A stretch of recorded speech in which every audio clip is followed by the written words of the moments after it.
Why is it that when it comes to pleasure, so many of us think we already know what women want, yet so few truly understand it? That question, simple as it sounds, reveals one of the greatest blind spots in human connection. We assume that female arousal is just a reaction to touch, to chemistry, or to attraction. But as Dr. Jennifer Berman often reminds us, arousal is not just a physical switch. It's a complex dance between the brain, the body, and the heart. It's not about doing more. It's about feeling more. What truly drives female arousal? Most people assume it's attraction, touch, or physical chemistry, but beneath those visible layers lies a complex system. Psychological and biological factors intricately woven together, often silent, often misunderstood. Female arousal is not a linear reaction. It's a symphony between body and brain, where emotion conducts and biology performs. Let's start with the psychological side, the unseen realm where arousal first takes root. Before the body responds, the mind makes meaning. Every woman carries within her a mental landscape of associations, memories, emotions, beliefs, that influence how she experiences desire. For some, arousal is tied to feeling desired, cherished, or emotionally safe. For others, it's linked to novelty, playfulness, or being seen in a new light. There is no universal formula, because arousal is not mechanical. It's personal, contextual, deeply tied to identity. Think about this. The same touch that excites one woman might mean nothing, or even cause discomfort, for another. Why? Because the brain interprets every sensation through emotional context. If she feels trust, safety, and acceptance, the touch becomes pleasure. If she feels anxiety, pressure, or emotional distance, the same touch becomes tension. The body doesn't separate physical from emotional. It experiences both as one. Neuroscience tells us that the limbic system, the brain's emotional center, is heavily involved in sexual response. It processes not only desire but also fear and attachment. This means that emotional cues can either ignite or inhibit arousal. When a woman feels emotionally neglected or unsafe, her brain releases stress hormones like cortisol, which suppress sexual desire. On the other hand, when she feels connected and valued, oxytocin and dopamine rise, creating warmth, anticipation, and trust. These chemicals are the invisible threads that link emotional intimacy to physical pleasure. Dr. Berman often explains that for women, arousal isn't an on switch. It's more like a dimmer, gradually brightening as psychological and physical cues align. It's influenced by mood, environment, mental load, and even self-perception. A woman's own sense of worth, confidence, and comfort with her body can dramatically alter how she experiences arousal. When she feels judged, rushed, or disconnected from her own sensuality, her body mirrors that tension. But when she feels free from expectation, free from shame, her body begins to awaken. One of the most fascinating biological aspects of female arousal is how the brain and hormones communicate through feedback loops. The hypothalamus, pituitary gland, and ovaries form what's called the HPO axis, a hormonal highway that regulates sexual response. Estrogen increases sensitivity and blood flow to erogenous zones, making touch more pleasurable. Testosterone, though present in smaller amounts in women, fuels sexual motivation and fantasy. Oxytocin, often called the bonding hormone, deepens emotional connection, while dopamine drives anticipation and excitement. But here's the catch. These hormones don't act in isolation. They respond to the emotional environment. A loving look, a slow kiss, a kind word, these moments stimulate oxytocin release. A stressful argument, a sense of rejection, or feeling unseen can suppress it. The brain in its brilliance constantly asks, "Am I safe?" If the answer is no, the gates of pleasure close. Safety, both emotional and psychological, is the foundation on which arousal is built. Consider how this differs from the typical cultural narrative around sex. So often, media portrays arousal as instant, effortless, or purely physical. But real female arousal requires presence and permission, not from anyone else, but from within. It's the body saying, "I trust this moment," and trust takes time. Another psychological layer involves the reward system, the mesolimbic pathway in the brain, which processes pleasure and motivation. When a woman feels emotionally connected and mentally stimulated, her brain releases dopamine, creating a sense of anticipation and reward. That's why arousal often starts hours, or even days, before physical intimacy. A meaningful conversation, laughter, shared vulnerability, all these experiences prime the brain for pleasure. Desire, in this sense, isn't spontaneous. It's cultivated. And this brings us to an important truth. The mind is the most powerful erogenous zone. For many women, arousal begins not with touch, but with imagination. Fantasies, memories, or emotional resonance trigger neural pathways that heighten sensitivity and desire. The book Mating in Captivity by Esther Perel explores this beautifully, how the balance between safety and mystery fuels attraction.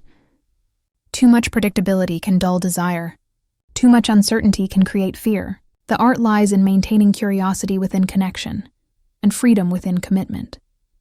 Now, biologically speaking, the body's response during arousal is a masterpiece of design.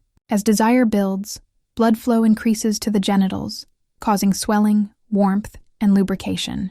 The clitoris, an organ with over 8,000 nerve endings, becomes engorged, similar to how the penis responds in men. The vaginal walls become more elastic, preparing for penetration. But these changes only happen when the parasympathetic nervous system, the rest and receive mode, is active. If the sympathetic system, the fight or flight response, is triggered by stress, anxiety, or pressure, arousal shuts down. The body cannot be in pleasure and protection simultaneously. This is why foreplay isn't just physical, it's psychological decompression. It's creating space for the nervous system to shift from defense to desire. Dr. Berman often says that arousal is as much about what happens before the bedroom as what happens inside it. A loving conversation, laughter, or a gentle touch on the shoulder can all signal safety, awakening the body long before intimacy begins. There's also the concept of responsive versus spontaneous desire. Research by Dr. Rosemary Basson introduced this distinction, explaining that many women don't feel spontaneous desire out of nowhere. Instead, they experience desire as a response to emotional closeness, affection, or context. In other words, arousal grows from connection, not from impulse. This understanding has changed how we view women's sexuality. It's not low libido, it's simply a different pathway to pleasure. Psychologically, female arousal is also influenced by self-image and cultural conditioning. For centuries, women have been taught to prioritize others' pleasure over their own, to associate sexuality with guilt or shame. These beliefs create internal barriers that can dampen desire. Healing begins with reframing pleasure as natural, healthy, and empowering. When a woman gives herself permission to feel, without judgment, her body follows. Biologically, arousal can also fluctuate with menstrual cycles. During ovulation, estrogen and testosterone peak, heightening libido and sensitivity. Around menstruation, hormonal dips can lower desire or change emotional needs. These rhythms aren't weaknesses. They're part of the body's wisdom, guiding energy, receptivity, and emotional expression. Understanding these cycles allows partners to approach intimacy with empathy instead of frustration. Let's also talk about the power of touch, not as technique, but as language. The skin is the body's largest organ, filled with nerve endings that respond to warmth, pressure, and movement. But what turns touch into arousal isn't just sensation, it's meaning. A touch that says, "I see you," or "you're safe here," carries far more erotic charge than a touch that seeks an outcome. The body responds to intention. When touch is mindful, curious, and unhurried, it invites the body to open. Another biological factor rarely discussed is the role of the brain's mirror neurons, cells that reflect the emotions and actions of another. When one partner is present and connected, the other's nervous system senses it. Arousal, then, becomes a shared state, not an individual experience. Emotional attunement literally syncs two bodies together, deepening connection and magnifying pleasure. Psychologically, imagination and anticipation are powerful amplifiers of desire. The brain doesn't always distinguish between real and imagined experiences. If something feels exciting or intimate in thought, the body reacts as if it's happening. This is why flirtation, teasing, or verbal affirmation can be so potent. They activate the same neural circuits that physical touch would, preparing the body for deeper pleasure. But at the heart of it all lies emotional truth. Female arousal thrives when authenticity replaces performance, when there's no need to pretend, to meet expectations, or to hide vulnerability. When a woman feels she can be herself, fully, unapologetically, her nervous system relaxes, her hormones align, and her body becomes receptive. Understanding this interplay of psychology and biology transforms how we view intimacy. It's not about mastering technique. It's about mastering awareness. Awareness of how emotions shape biology, how presence regulates hormones, and how empathy activates arousal. It's realizing that pleasure is not something you give someone. It's something you create with someone. So, the next time you think about arousal, think of it not as a spark to ignite, but a garden to tend. It needs patience. Have you ever wondered why the moments that take longest to unfold are often the ones we remember most vividly? Why it's not always the grand gesture, but the pause before it that leaves us breathless? Because pleasure is not just a physical reaction, it's a psychological journey. Anticipation and control heighten pleasure because they engage the mind as much as the body. When something unfolds slowly, the brain has time to process every detail, to imagine what's coming next, to build a sense of hunger that deepens the eventual release. It's the same reason why suspense in a story grips us tighter than instant resolution. The wait becomes part of the experience, the uncertainty, the gradual climb, the delicious pause before fulfillment. All of it tells the body, this is important. Pay attention. In moments of anticipation, our senses sharpen. Every breath, every touch, every flicker of movement becomes amplified. When you slow things down, the nervous system awakens layer by layer. The skin becomes more sensitive, the breath more deliberate, the heartbeat more noticeable. The brain releases dopamine not just at the moment of pleasure, but in expectation of it. The promise of what's coming is often more intoxicating than the event itself. This is why teasing, withholding, or slowing down builds intensity. It allows desire to expand, to mature before it finds release. Control is the secret language of intimacy. It's not about dominance. It's about awareness. It's knowing when to guide and when to let go. When one partner controls the rhythm, when they pause at the edge of climax or hold back from instant gratification, they transform the encounter from something instinctual into something intentional.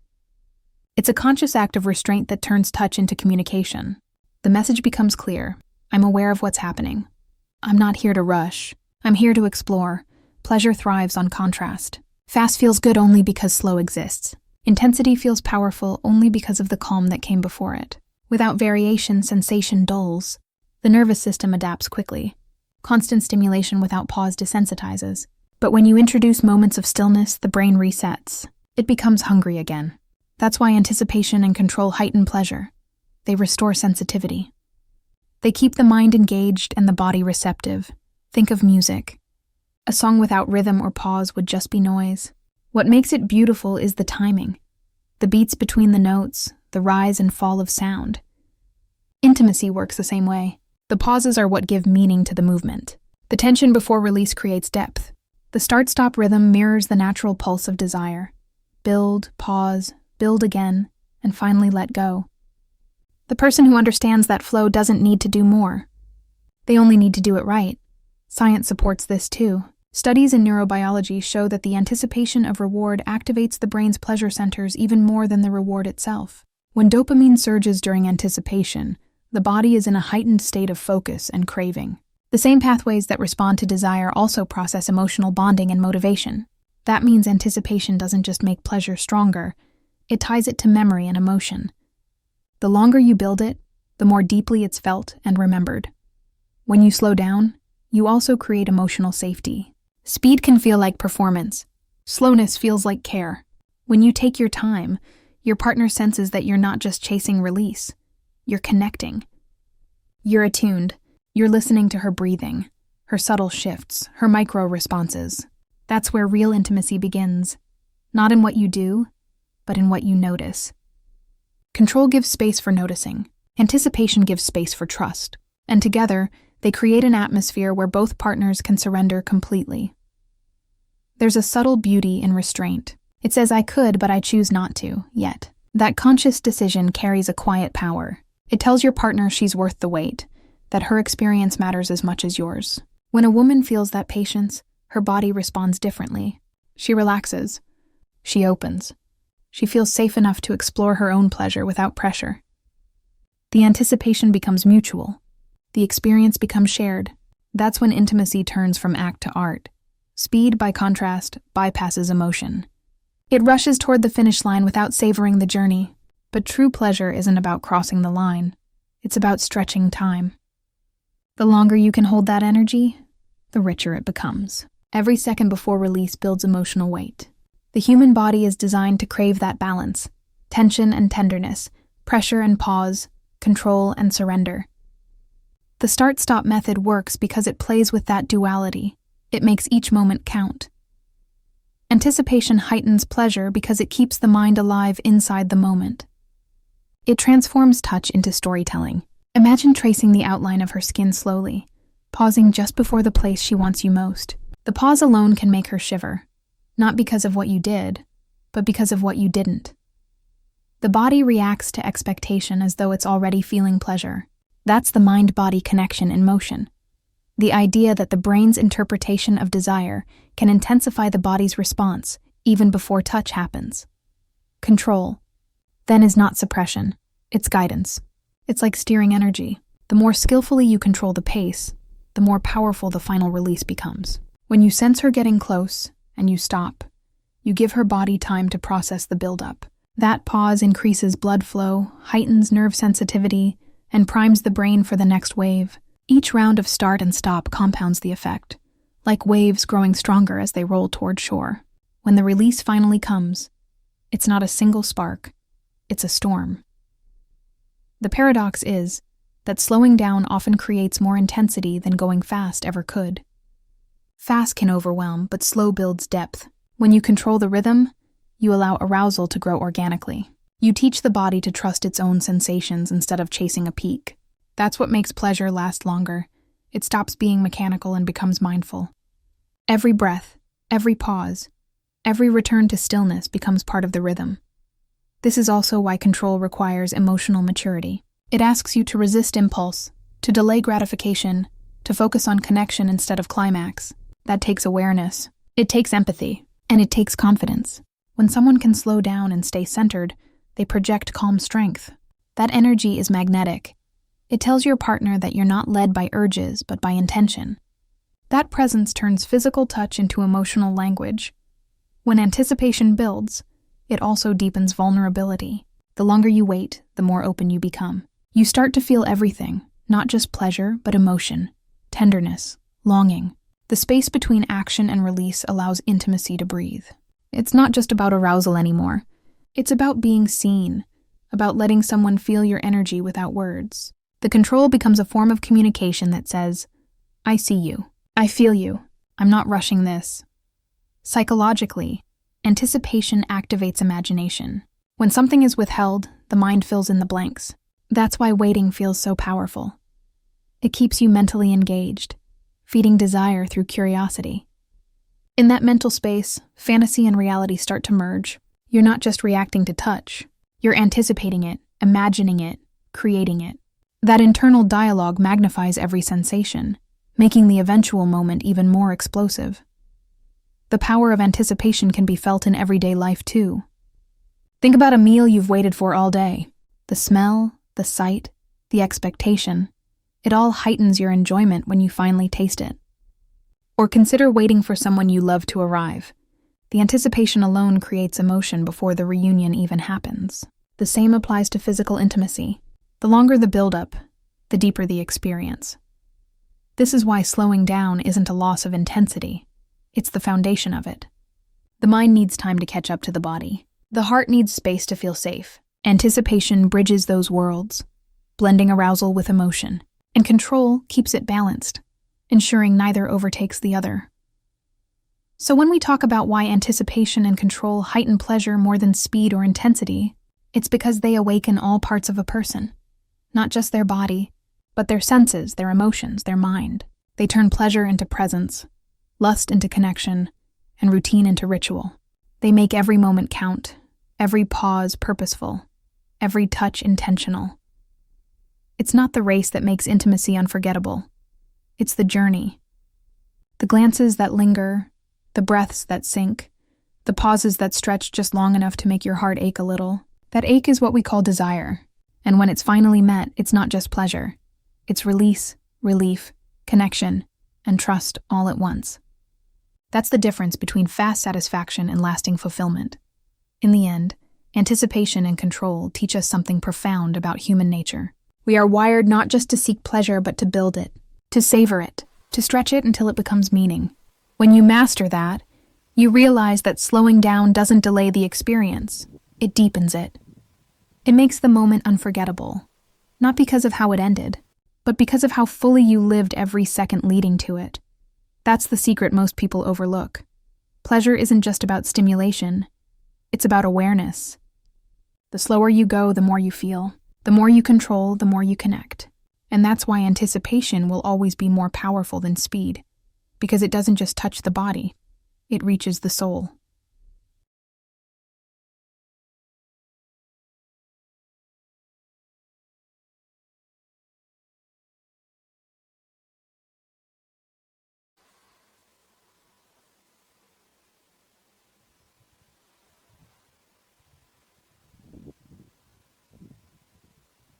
The start-stop method transforms physical touch into emotional connection because it shifts the focus from outcome to awareness. It turns an act that could be mechanical into something conscious, intimate, and emotionally alive. When touch is interrupted with intention, when you start, pause, and start again, you're not just controlling rhythm, you're creating dialogue. The body speaks, the pauses listen. Each stop becomes a space where both partners can feel, breathe, and sync emotionally. That rhythm of action and stillness builds more than arousal. It builds trust. When you pause intentionally, you're telling your partner, I'm paying attention. You're showing that you're tuned in to her reactions, her breath, her subtle shifts. That sensitivity transforms touch from something you do to her into something you experience with her. It's a shift in energy, from performance to presence, from technique to connection. And that shift is where emotional intimacy begins. The human body craves recognition. Touch is one of the oldest forms of communication we have, older than words, older than reason. When done with awareness, it becomes a language of care. The start-stop method teaches that language by reminding you that every movement matters, that slowing down to feel can reveal what words often can't. It invites you to sense, not just act, to notice the tension in her muscles, the rhythm of her breathing, the pulse beneath her skin. These are emotional cues expressed through the body, and when you respond to them with precision and patience, you create connection. This method bridges two worlds, the physical and the emotional, because it mirrors how real intimacy unfolds. Emotional connection isn't built through constant motion. It's built in the pauses, in the moments when you stop and let your partner feel safe, seen, and wanted. Every stop becomes a micro moment of reassurance. I'm here. I'm with you. I'm not rushing this. Those tiny moments accumulate. They create an atmosphere of care, safety, and belonging, conditions that allow desire to deepen. Many people underestimate the emotional weight of physical rhythm. They think pleasure is about friction or intensity, but what truly bonds two people is the emotional resonance created in the in-between moments. The pauses allow both to breathe together, to align emotionally. That synchronization, the matching of breath, heartbeat, and energy, creates a powerful sense of unity. It's not just two bodies, it's one shared rhythm. The start-stop method teaches patience. In those pauses, you learn to read your partner, to sense where she's emotionally present or withdrawn. Sometimes a pause reveals vulnerability. Sometimes it shows excitement. Sometimes it invites eye contact that says more than words ever could. These moments transform physical closeness into emotional transparency. You're not just touching skin. You're touching experience, history, memory, trust. It's important to understand that the pauses aren't breaks from intimacy. They are intimacy. They are the silence between the notes, the spaces where emotion can enter. When you pause before continuing, you allow emotional charge to build. And that charge is what makes connection feel electric. It's not the motion itself that creates depth, it's the awareness behind it. In a world where most people rush toward satisfaction, slowing down feels radical. It communicates something powerful. That that your partner's emotional experience matters as much as her physical one. When a woman senses that, she begins to let go of her defenses. Her body relaxes because her mind feels safe. She stops performing and starts feeling. The connection deepens because she realizes you're not there to take. You're there to share.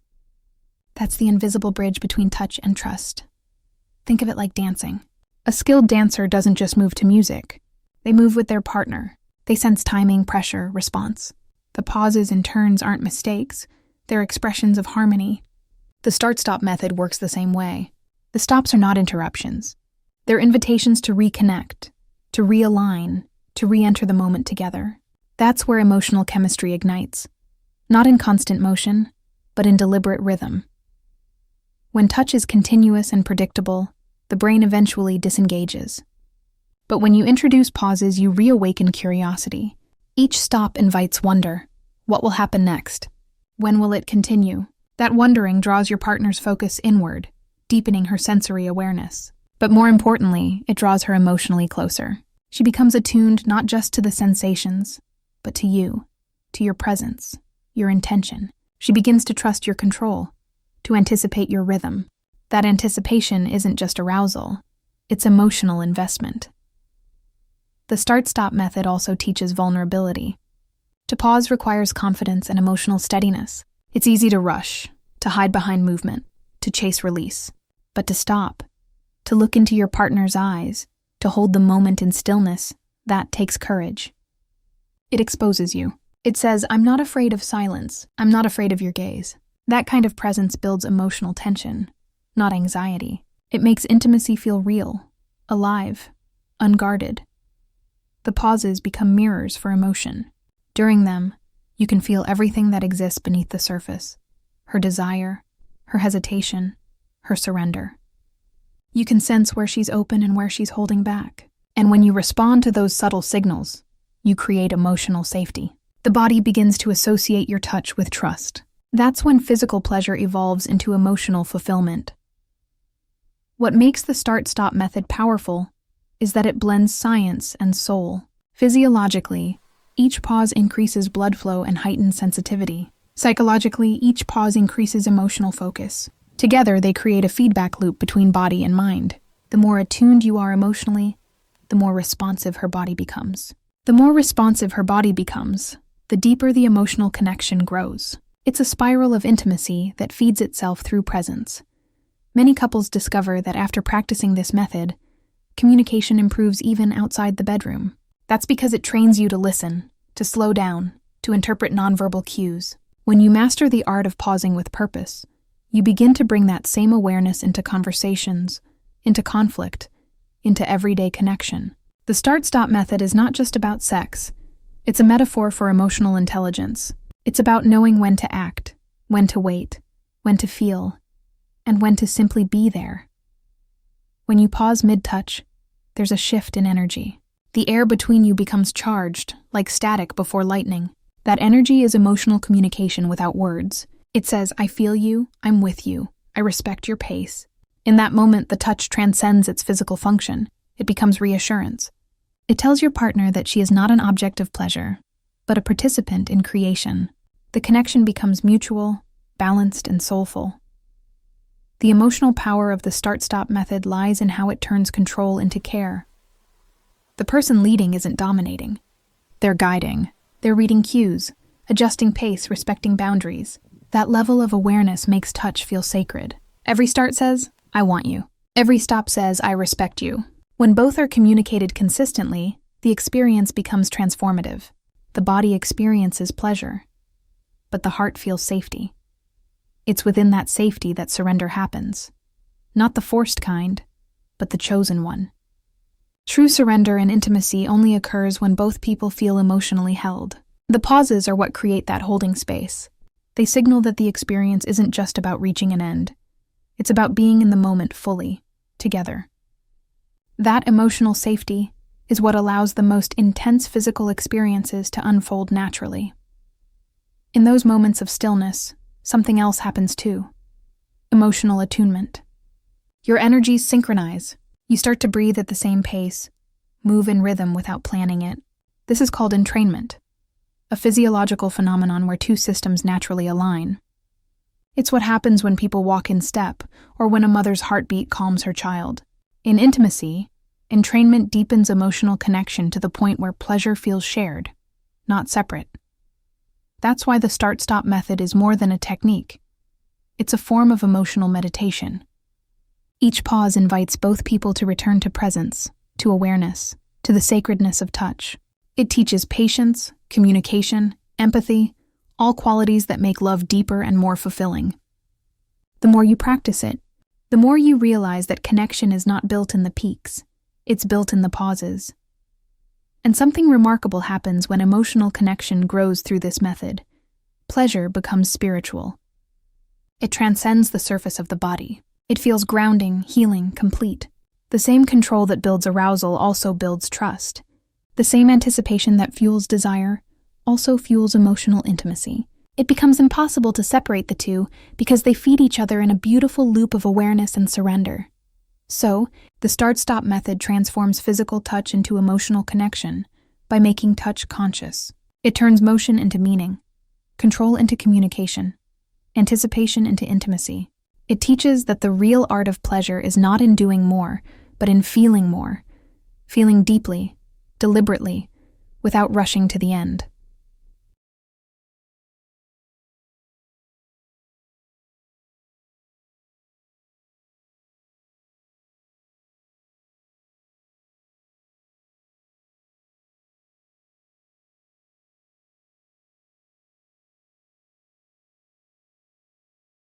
The next time you find yourself caught in that rhythm, building, pausing, feeling her body respond, her breath change, her eyes open, know that you are no longer just touching her body. You are touching her heart. You are creating safety, trust, and emotion with your presence. And when that happens, pleasure becomes more than sensation.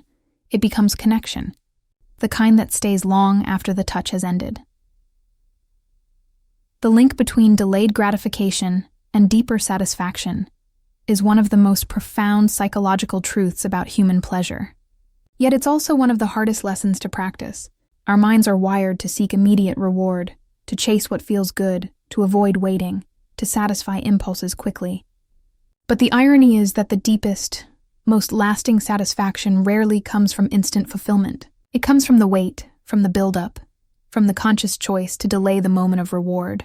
The same mechanism that teaches discipline and resilience in life is the one that amplifies pleasure in intimacy. The mind and body crave tension before release, because that tension gives meaning to what follows. When you delay gratification, whether it's in a moment of physical pleasure, a relationship, or a personal goal, you heighten awareness. The act of waiting shifts the focus from the end result to the experience itself. Every second of restraint forces your senses to sharpen. You start noticing details, the way breath moves through your body, the way emotion builds behind anticipation, the way desire grows in quiet waves instead of explosions. This awareness transforms ordinary moments into something extraordinary. It's not the pleasure itself that becomes more powerful. It's the meaning attached to it. Psychologists call this the pleasure paradox. The longer we postpone a reward, the more the brain amplifies its perceived value. This isn't just metaphorical, it's biological. Dopamine, the neurotransmitter associated with motivation and pleasure, isn't released only when we achieve something. It's released in anticipation of it. The expectation of pleasure becomes a pleasure of its own. The longer the wait, the more dopamine builds, creating an emotional and physical crescendo that makes the final experience feel exponentially richer. This is why the practice of delayed gratification is at the heart of the start-stop method. It mirrors the psychological process of reward delay. When you start and stop with intention, you're not denying pleasure. You're expanding it. You're training the body to experience desire as a journey instead of a destination. That process not only enhances physical sensation but also creates emotional depth. Waiting becomes a form of presence. Each pause teaches patience. Each moment of restraint teaches appreciation. The famous marshmallow test by psychologist Walter Mischel illustrated this in a different context.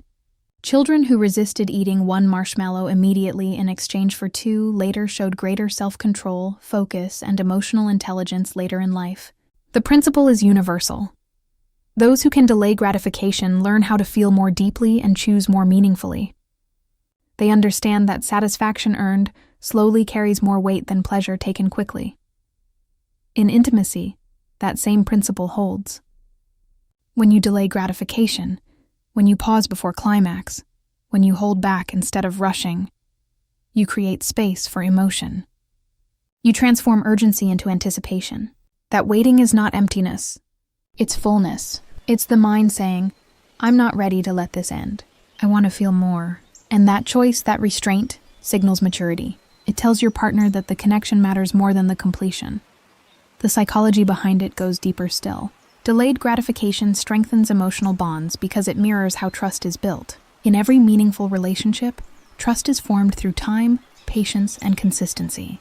The more you wait together, the more you invest emotionally. Each moment of anticipation becomes shared memory, a co-created experience that strengthens attachment. When a couple practices slowing down, whether in conversation, in conflict, or in intimacy, they cultivate emotional safety. They teach each other that waiting can be beautiful, not frustrating. There's also a neurological beauty in this process. When pleasure is delayed, the prefrontal cortex, the rational decision-making part of the brain, stays engaged. That means you're not acting on impulse. You're choosing. Choice transforms pleasure from reaction to intention. The more intentional pleasure becomes, the more it engages emotion and meaning. This is why people often describe slow, deliberate intimacy as making love rather than having sex. The difference is not in what's done, but in the consciousness behind it. Instant gratification, by contrast, numbs over time. The quicker we satisfy an urge, the less emotional depth it carries. It scratches the surface but doesn't sink in, like fast food. It fills the stomach, but leaves the soul empty. But delayed gratification feeds something deeper. It nurtures gratitude, appreciation, and reverence for the experience itself. The pleasure that follows isn't fleeting.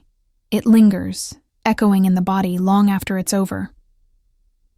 In physical terms, delayed gratification trains the body to sustain arousal and heighten response. Each pause during the start-stop process allows the nervous system to recalibrate. Blood flow increases, sensitivity intensifies, and awareness expands. But the mind also learns discipline, to stay in the moment without grasping for the end. That mental control enhances emotional intelligence, allowing you to sense what your partner feels and respond with empathy instead of urgency. It's the practice of turning desire into dialogue. The emotional side of delayed gratification is equally transformative. Every time you resist the urge to rush, you teach yourself to value connection over completion. That mindset carries beyond intimacy. It influences how you approach life. You start to see the beauty in patience, the power in holding back, the wisdom in letting things unfold. The same skill that helps you wait in pleasure helps you wait in love, in growth, in healing. You realize that some of the best things in life are not meant to be taken. They're meant to be awaited. There's also a deep psychological pleasure in earning something. When you've waited, when you've endured the tension, when you've built anticipation consciously, the reward feels sacred. That's because effort attaches meaning to experience. You've invested emotional energy into the moment, and the brain translates that investment into value. In other words, the more you wait, the more it's worth. That's why slow, intentional intimacy feels unforgettable. It's not just about what happened, but about how long you savored it before it did.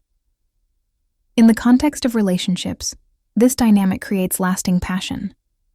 Couples who understand the art of delay, who tease, wait, pause, and reconnect, tend to sustain desire longer. They never let gratification become predictable. They understand that attraction thrives in the space between wanting and receiving. That space is alive with curiosity and imagination. The longer it exists, the stronger the emotional thread becomes.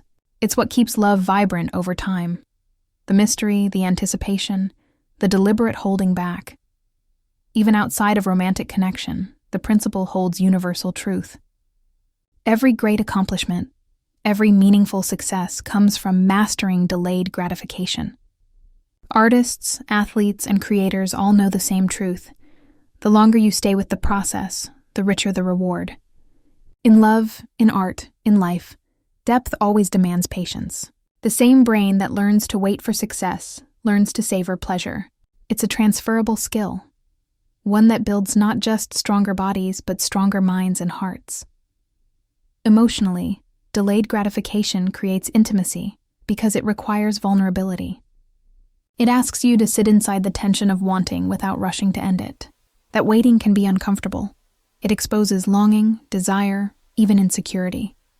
But it's in that vulnerability that connection grows. When two people share that tension, it becomes a bond.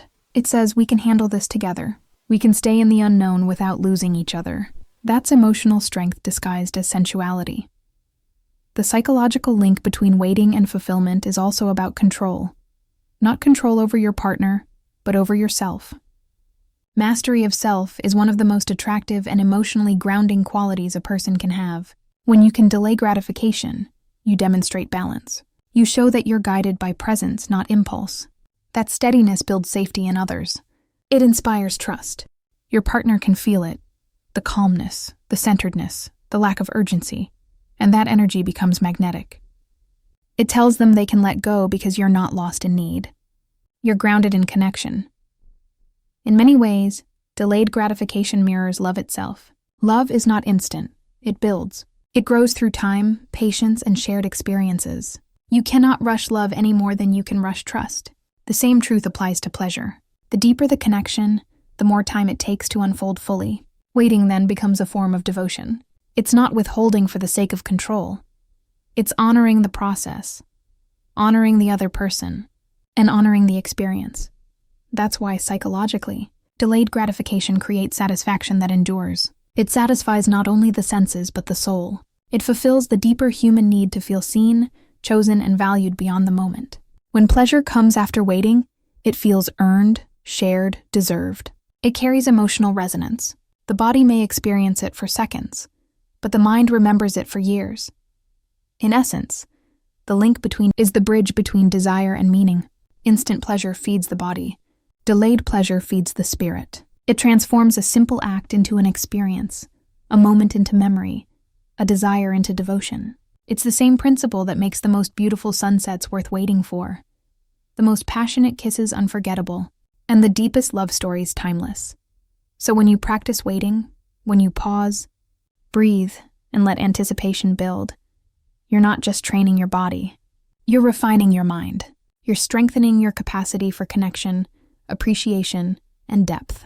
You're teaching yourself that the most exquisite pleasures in life are not found in getting what you want immediately, but in savoring the journey toward it. That's where true satisfaction lives, in the space between wanting and having, in the beautiful ache of patience, in the art of waiting well. Mindfulness and presence are the heartbeat of real intimacy. They are what separate a physical act from an emotional experience, what turn touch into connection, and what transform moments of pleasure into moments of meaning. When you are mindful during intimacy, you're not just there physically, you're there emotionally, mentally, and energetically. Your awareness becomes a bridge between you and your partner. Every movement, every breath, every pause becomes an expression of understanding. You stop performing and you start feeling. You stop trying to achieve something, and you begin to be something. Fully present, fully aware, fully alive in that shared space. Presence is what allows two people to truly meet each other beyond words.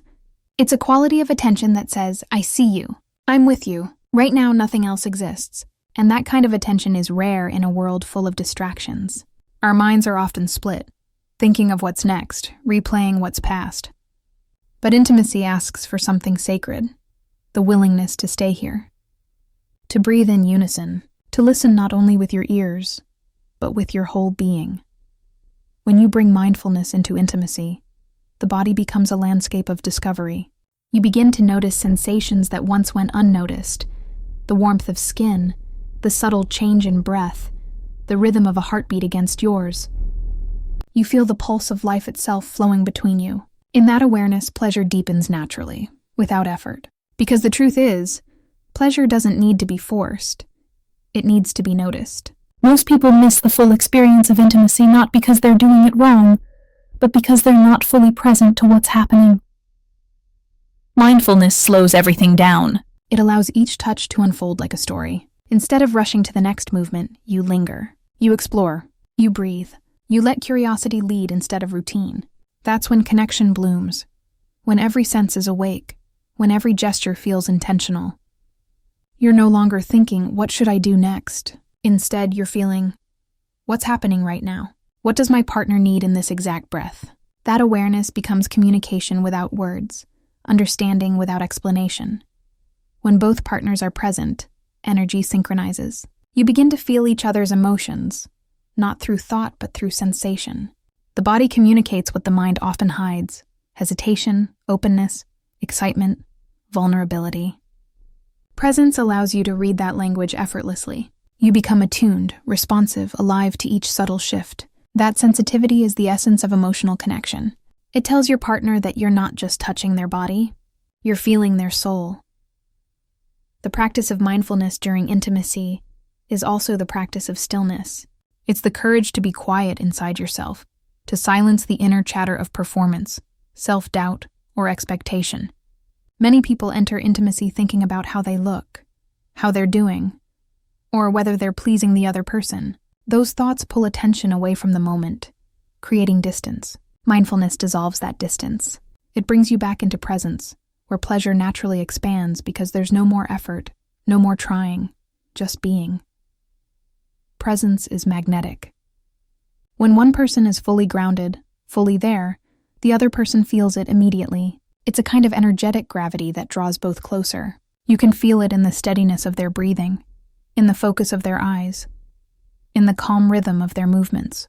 It's not intensity that creates attraction, it's attention. The awareness that says, I'm here with you and nowhere else. That energy creates safety. And safety is what allows vulnerability to unfold. When you're mindful, touch becomes an act of listening. You start to sense the difference between what feels good and what feels meaningful. You begin to understand that real pleasure is not measured in intensity, but in depth. A single mindful touch can awaken more emotion than 100 rushed ones. Because mindfulness infuses touch with intention, it transforms it from something done for sensation into something done for connection. In that state, time seems to dissolve. Minutes feel like hours, and every second becomes rich. You're not counting or chasing. You're absorbing. That timelessness is a hallmark of presence. It's what happens when the mind stops measuring and simply feels. This is where deep intimacy resides, in the spaces between moments, in the silent understanding that nothing else needs to happen for this to be enough. Mindfulness also amplifies empathy. When you're present, you feel not only your own sensations but your partner's. You sense when she relaxes, when she tenses, when her energy shifts. You learn to respond, to slow down or soften, to adjust with care. That responsiveness builds trust. It tells her she doesn't need to direct or perform. She can just feel. The experience becomes mutual, co-created, balanced, each person giving and receiving with awareness. The role of breath in mindfulness is profound. Breath anchors presence. When you breathe consciously, you ground yourself in your body and invite your partner to do the same. Shared breathing synchronizes nervous systems. It reduces anxiety, enhances emotional safety, and increases oxytocin, the bonding hormone. That's why when two people breathe together during intimacy, their connection deepens on a chemical level. Their bodies literally begin to align. Presence also changes how the brain processes pleasure. When you're mindful, the prefrontal cortex, the part responsible for awareness, stays engaged. That means pleasure isn't just instinctual. It becomes conscious. You can feel more because you're noticing more. The senses heighten not from force but from focus. The sound of her voice, the warmth of her skin, the scent of her hair. These details become vivid, alive. The mind stops wandering, and all of life seems to condense into this one sacred now. In that now, vulnerability becomes not frightening but beautiful. You begin to see that intimacy is not about perfection. It's about honesty. Presence allows imperfection to exist without judgment. You're not trying to be flawless. You're trying to be real. And realness is what makes connection profound. When both partners can show up exactly as they are, unguarded, imperfect, open, then every touch becomes a meeting of truths, not masks. Mindfulness also teaches gratitude. The more present you are, the more you appreciate every sensation, every sigh, every pause. Gratitude heightens pleasure, because it turns experience into gift. You stop taking the moment for granted and start cherishing it as something fleeting, precious. This awareness turns intimacy into reverence, a quiet appreciation for the miracle of being alive, being connected, being felt. Presence is also what allows for emotional healing in intimacy. So many people carry past pain, times they felt unseen, unloved, or objectified. When they meet someone who is truly present, something shifts. The body begins to trust again. The nervous system softens. Mindful touch tells the deeper self, "You're safe now. You can relax." That safety can be profoundly healing. It rewires how the body associates touch, replacing fear with comfort, replacing memory with renewal. The more mindful you become, the less you rely on technique, and the more you rely on intuition. You don't need to remember what to do because the moment tells you. Your partner's breath guides you. The rise and fall of her body becomes your rhythm. It's an effortless dance that only happens when the mind gets quiet and the senses take the lead. In that silence, love expresses itself through motion, through stillness, through presence itself. What makes mindfulness powerful is that it doesn't just enhance pleasure, it reveals truth.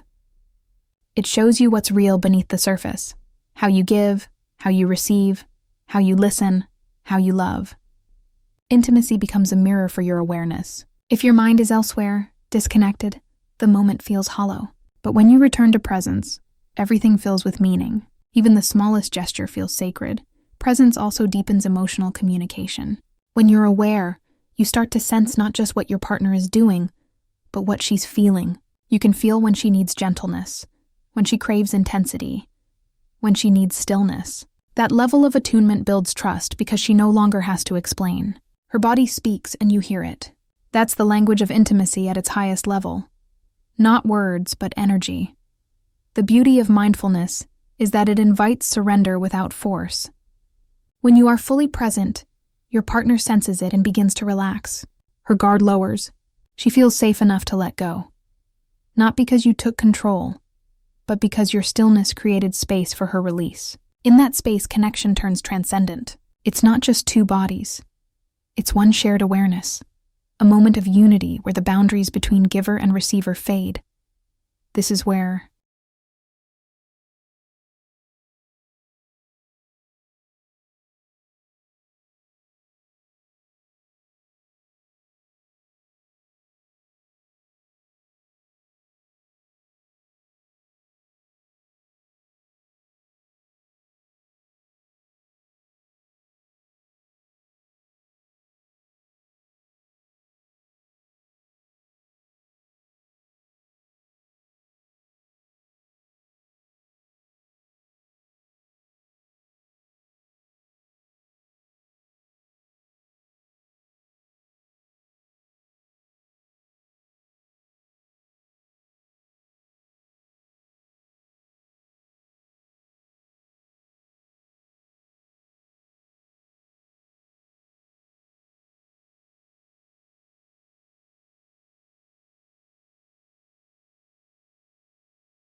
intimacy becomes spiritual. Mindfulness opens the door to transcendence, not in a mystical way, but in a deeply human one. When you're so present that the rest of the world disappears, you touch something eternal. You feel connected not only to each other, but to existence itself. It's as if time pauses, and what remains is pure being, breath, heartbeat, warmth, love. That is the essence of mindful intimacy. Ultimately, mindfulness and presence transform intimacy because they replace effort with awareness. They remind us that pleasure doesn't require performance, that connection doesn't require perfection. All it requires is presence, the willingness to stay here, to feel, to breathe, to listen. When you bring that kind of awareness into your intimate life, you realize that every touch is a conversation, every pause a heartbeat of connection, and every moment an opportunity to love more deeply. That's the true gift of mindfulness. It turns intimacy into meditation, Touch into truth and pleasure into presence. It teaches that the greatest ecstasy doesn't come from what you do. It comes from how aware you are of what's already happening. In that awareness, you discover the real power of connection, to be fully awake with another human being, body and soul, in this unrepeatable moment that we call now. Trust is the foundation of all meaningful intimacy. Without it, touch feels uncertain, words feel shallow, and connection feels fragile. With it, every experience, no matter how simple, becomes deeper, safer, and more alive. Building trust is not about promising perfection. It's about proving presence. It's about showing your partner, again and again, through your consistency, patience, and honesty, that she can relax into you, that she can be fully herself without fear of judgment or rejection. Trust grows in the smallest gestures. It begins in how you listen, how you respond, how you handle her vulnerability when she shares something raw. It's in the steadiness of your tone when she opens up about her insecurities, the gentleness of your eyes when she hesitates, the patience you show when she needs time. These moments, repeated over and over, build emotional safety. And emotional safety is what allows the body to open, because the body never lies. It only relaxes when it feels secure. Communication is the language that nurtures that safety. It's not just what you say, it's how you say it, and whether your energy matches your words. True communication during intimacy isn't about giving directions. It's about creating understanding. It's about saying, "I want to know you," and meaning it. When both partners communicate openly about what feels good, what doesn't, what they desire, what they fear, they remove the guesswork and replace it with clarity. And clarity builds confidence. The most fulfilling physical experiences are born from that sense of security. When she knows she can trust you, her body responds in ways that can't be forced.